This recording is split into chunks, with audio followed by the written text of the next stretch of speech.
Hello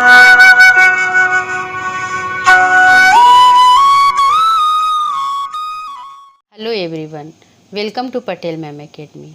और आज हम जिस विषय में चर्चा करने जा रहे हैं वो है परीक्षा प्रणाली या एग्जामिनेशन सिस्टम। वैसे तो एग्जामिनेशन या परीक्षा को हम लिखित परीक्षा के रूप में ज़्यादा सोचते हैं या जानते हैं। तो लिखित परीक्षा की शुरुआत हुई थी सन 1702 में कैम्ब्रिज विश्वविद्यालय में। और ये जो लिखित परीक्षा प्रणाली है इसे भारत लेकर आने का श्रेय जाता है मैकाले जी को, जिन्होंने 1835 में इस विधि को भारत में।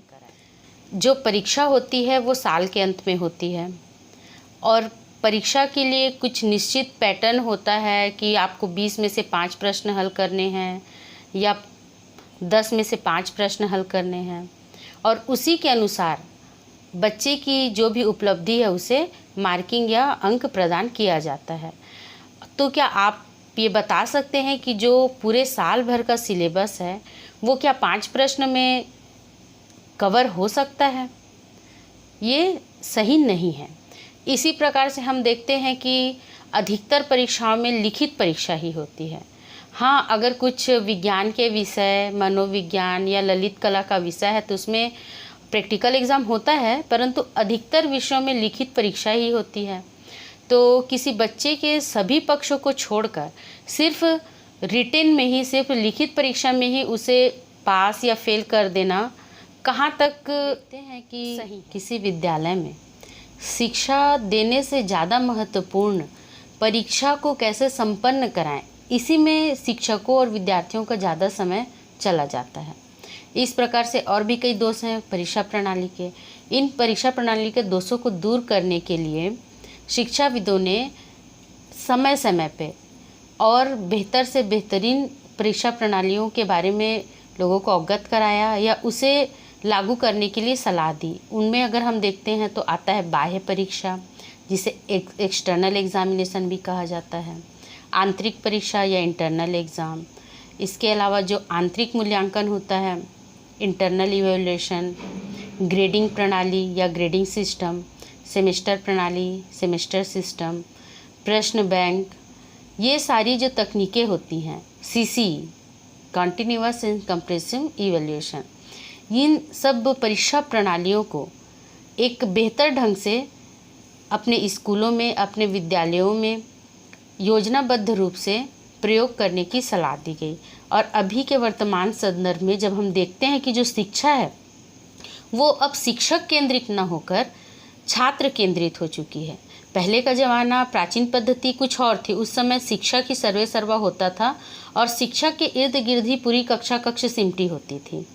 परंतु अभी का जो वर्तमान परिदृश्य है वहाँ पे शिक्षा के लिए सबसे महत्वपूर्ण छात्र है, स्टूडेंट है, न कि शिक्षक। और अभी की जो पद्धति है वो पूरी तरीके से बाल केंद्रित शिक्षा या बच्चों के इर्द गिर्द घूमने वाली शिक्षा पर आधारित है।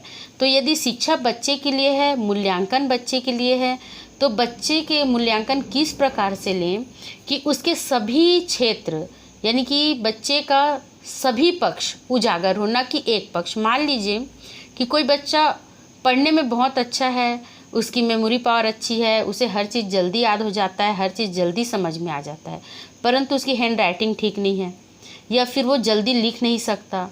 तो ऐसे में यदि हम बच्चे की परीक्षा सिर्फ एक ही पक्ष यानी उसकी लिखित परीक्षा ही ली जाए तो ये बच्चे के साथ नाइंसाफ़ी होगी। उसकी सभी बातें, सभी पक्ष की उस शिक्षा प्राप्त करके उसके बिहेवियर में क्या चेंज हुआ ये कैसे पता चलेगा अगर परीक्षा सिर्फ लिखित ही लेंगे। सबसे पहले जो एग्ज़ाम सिस्टम आता है वो है बाह्य परीक्षा या एक्सटर्नल एग्ज़ाम।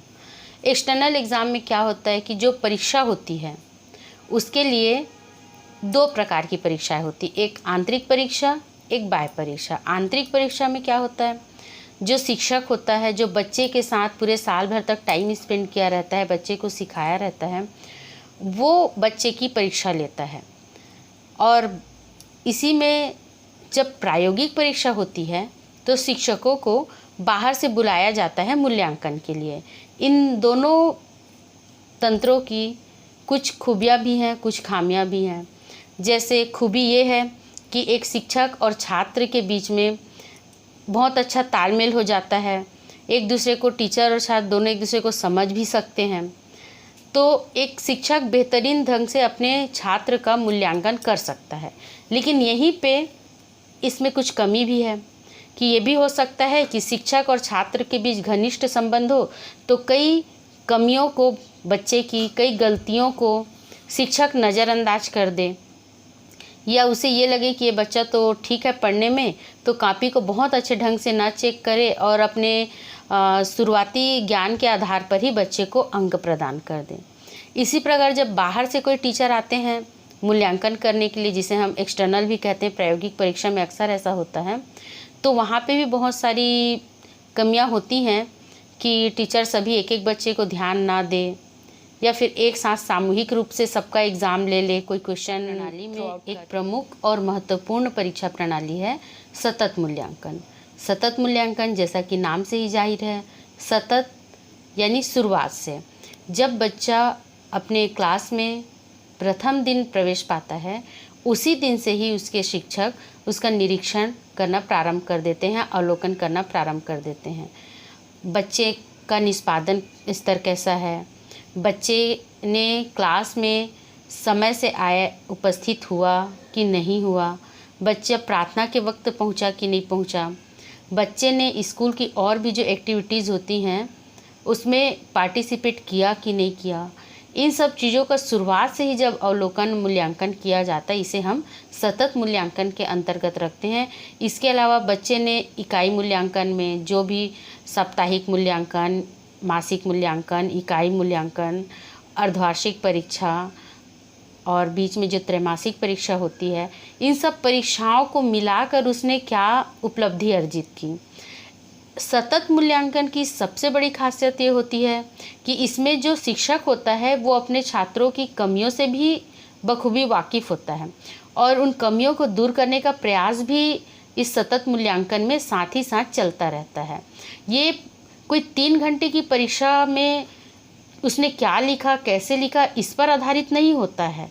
ये पूरा प्रारंभ से अंतिम तक बच्चे ने क्या किया, उसके व्यवहार में किस तरीके का परिवर्तन आया शिक्षा के साथ साथ, ये सारी बातें सतत मूल्यांकन में साथ साथ चलती रहती हैं। इसलिए ये कहीं ना कहीं एक बहुत ही बेहतरीन परीक्षा प्रणाली के रूप में विकसित हो भी रही है और अभी वर्तमान समय में ये बहुतायत में चल भी रही है। महत्वपूर्ण परीक्षा प्रणाली है सेमेस्टर सिस्टम। सेमेस्टर सिस्टम में जो हमारा पाठ्यक्रम या सिलेबस होता है, इसे कुछ यथोचित इकाइयों में बांट दिया जाता है जिससे छात्र के मन में बोझ ना रहे। इसमें होता क्या है कि साल भर की जो परीक्षा व्यवस्था होती है, जो पाठ्यक्रम होता है, उसे 6-6 महीने के 2 भागों में विभाजित कर दिया जाता है। इससे बच्चा साल भर अपने आप को पढ़ाई में व्यस्त रखता है, किसी प्रकार की कोई वेकेशन प्राप्त नहीं होती है। इसमें सेमेस्टर कितने महीने के लिए बांटा जाए? क्या 6 महीने के लिए? क्या ये 4 महीने, 5 महीने, 2 महीने या 1 महीने नहीं हो सकता है? हो सकता है। ये निर्भर करता है कि हमारा जो पाठ्यक्रम है वो कितना लंबा है, कितना छोटा है, परीक्षा लेने वाले या पढ़ाने वाले टीचरों की उसमें कितने इन्वॉल्व हो रहे हैं, कितने अच्छे से अपने उस काम को कर पा रहे हैं। तो सेमेस्टर कितने महीने का होगा ये पाठ्यक्रम पर निर्भर करता है, परंतु अपने अनुसार, अपनी सुविधा की दृष्टि से मुख्य रूप से इसे 6 महीने के 6 महीने के एक सेमेस्टर में बांटा जाता है। अगर हमारा डिग्री कोर्स 4 साल का है तो सेमेस्टर इसके 8 बनेंगे। यदि हमारा डिप्लोमा कोर्स, डिग्री कोर्स 2 साल का है तो इसमें जो हमारा सेमेस्टर है वो 4 सेमेस्टर बनेगा। सेमेस्टर सिस्टम में बहुत सारे फ़ायदे के साथ कुछ नुकसान भी हैं कि इसमें बच्चा साल भर अपने आप को बिजी रखता है, किसी प्रकार की वेकेशन नहीं मिल पाती, तो उसके मन में तनाव भी हो सकता है लगातार पढ़ने की वजह से। परीक्षा शुल्क भी अधिक लगता है क्योंकि जो परीक्षा साल में 1 बार होती है वो साल में 2 बार हो रही है। इसके अलावा जो परीक्षा की तैयारियां होती हैं, उन तैयारियों में ही पूरा समय चला जाता है। पढ़ने के लिए बहुत कम समय, पढ़ाने के लिए टीचर के पास बहुत कम समय बच पाता है।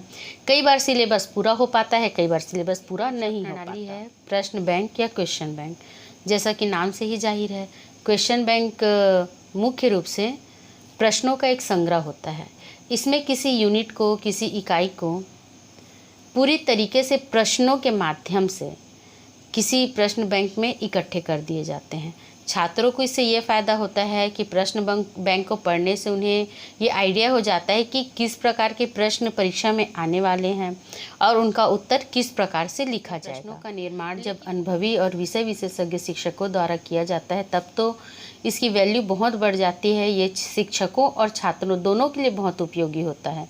परंतु यदि स्तरहीन शिक्षकों द्वारा प्रश्न बैंक का निर्माण किया जाएगा तो उसकी जो वैल्यू है वो उसी वक्त समाप्त हो जाएगी। है ग्रेडिंग सिस्टम।